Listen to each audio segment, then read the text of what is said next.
Hey everybody, what's up? Heading back to Missouri right now. Just weighed in a little bit ago and made sort of a comeback. I had 2 fish that weighed 7 pounds today, which, you know, was a decent bag for one day, not for 2 days, but for one day it was. So, man, I just think that I'll have to see where I wind up finishing this tournament, but man, I'm saying that today probably took me out of making the Elite Series for next year. I mean, I don't know, maybe if I win the last tournament, I could still make it. A lot of it just depends on, you know, who caught them and who didn't here. But just sort of wanted to give you an overview of my week here, sort of share some thoughts with you on how everything went down. Like I said, you know, maybe you can learn something from this week. You know, I've been posting quite a bit on this particular tournament. It seems like there's a lot of people that are interested in Lake Lewisville, which I don't really understand, because the place is just, I mean, I'm not trying to knock the people that like Lake Lewisville, but man, there is just so much dead water on that lake. It's like, it'd probably be an okay lake just to fish for fun when there wasn't a tournament there. But when you have a tournament there, you know, everybody gets sucked in the same water. And that's like today. I caught one over 5, like a 5 1/4 pounder, and another, you know, good keeper.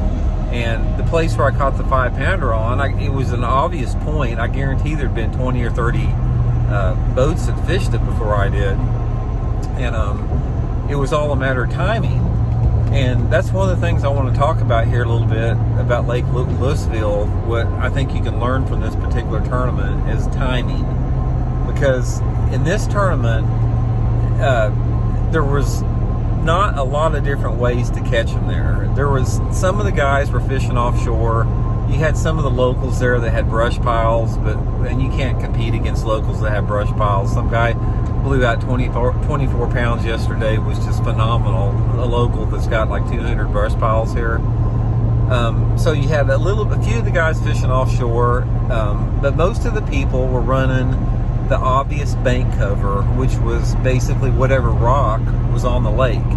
And there's not a lot of it because there's a lot of like sand and gravel, and the rocky areas are at a premium. So during the course of practice and in this tournament, what you had was everybody was just rotating the good looking rocky banks.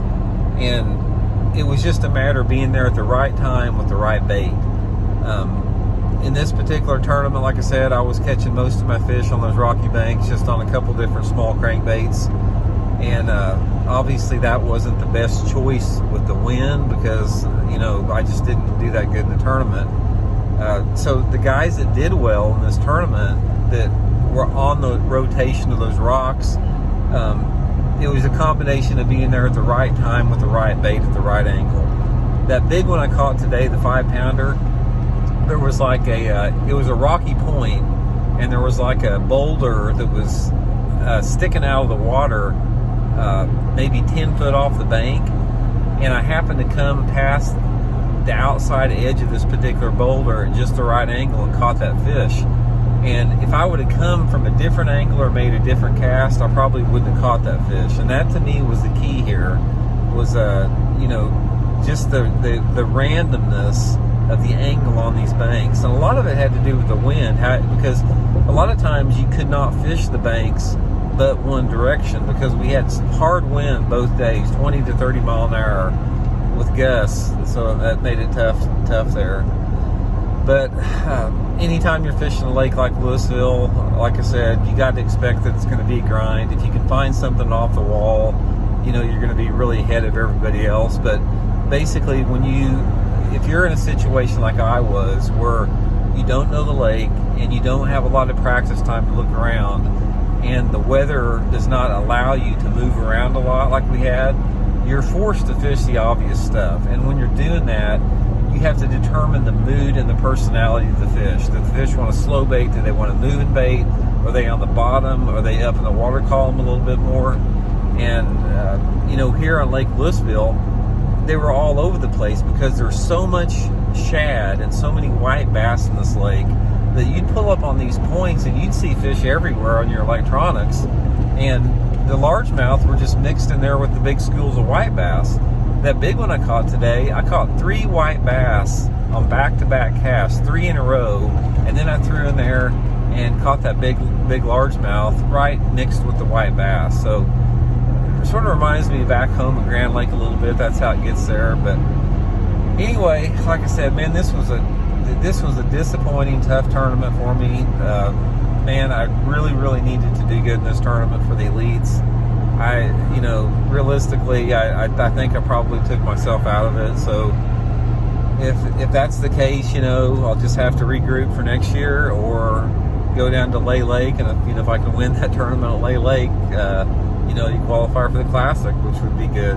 I'd rather make the elites than qualify for the Classic, but I did everything that I could in this tournament, and that's the whole thing in tournament fishing, guys. It's like, you go to these tournaments with a game plan.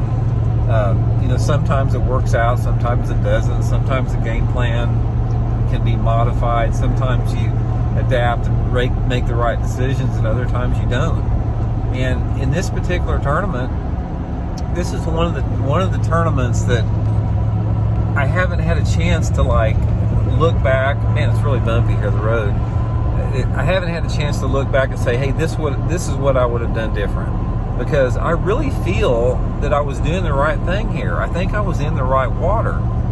There was too many people that were doing well, fishing the same type of water I was. And if I have to look back on this particular tournament, I think for me it was a bait selection issue. I think that there were some, and I'll be curious to find out how a lot of the guys caught their fish on the rocks, because, obviously the little crankbait wasn't the deal. Could have been a spinnerbait, could have been a chatterbait, could have been a jig. Maybe it was slowing down, which I didn't do a whole lot. So I don't feel, in retrospect, looking back in this tournament, I felt like I was in the right water, but I never did key in on the right bait. And I caught several nice ones in practice on that little crankbait, so I had a lot of confidence in it that the good fish would bite it, and one did today. I got a big one today on it. I just didn't get enough bites, and that was the whole issue for me. It's like the bites that I was getting in practice and the tournament were quality fish, but I just wasn't getting enough of them. So looking back, I probably would have experimented with some different baits. But anyway, the season's starting to wind down. Got one more tournament, like I said, at Lay Lake, and just about a week from now. Really hoping that water cools down there to get those fish will get more into the winter pattern. That'd be nice. But anyway, sort of looking forward to wrapping up the season. Got a lot of work to do. Johnny and I have a lot of filming to do. We're going to do this winter with Fish the Moment. We've got a lot of challenges we're going to do, offshore shallow challenges. So we're going to be going all over the area here fishing. Should be pretty interesting. Still, working on our new map system. Got those. Check it out on fishthemoment.com. We've got our virtual seminars. We've got just a lot of stuff going on. So if you guys are interested in some really good teaching tools, check it out, fishthemoment.com. And particularly, check out some of Johnny's YouTube videos on deep offshore fishing and his electronics fishing. One last thing here, talked a little bit about the live scope last few weeks. I made note this morning when I was taken out in the tournament about how many boats had live scope on the boat, and I'm going to guess from just what I looked around and saw that at least 95% of the boats I saw, 95% of them had the live scope on. Didn't matter what type of other electronics they had. Most of them didn't have Garmin. Most of them had Humminbird or Lowrance, but they had that live scope up there. It's becoming, as much efficient as power poles. So I'm going to have to really look into that technology moving forward here. But anyway, ramble on a little bit. Like I said, just going to take a couple of days to recover from this one. Sort of a big mental letdown. You started out at the season really good, fishing at the first part of the season. Had a couple hiccups and just sort of didn't really get spun out, but sort of just just didn't get keyed in on the right thing at the right time. So anyway, I'm gonna reflect on that a little bit and really try to learn what I can from it. So anyway, once more, appreciate you guys tuning in. Thanks for following me all season long. We'll try to keep some good content coming up for you this winter. Keep the comments coming. I really love reading them. You know, even if I don't get a chance to respond to every one of them, I try to look through and read all of them that I get. So thanks a lot, and keep those coming. So anyway, hope you guys are doing good. Have a good weekend, and we'll check in later. See you.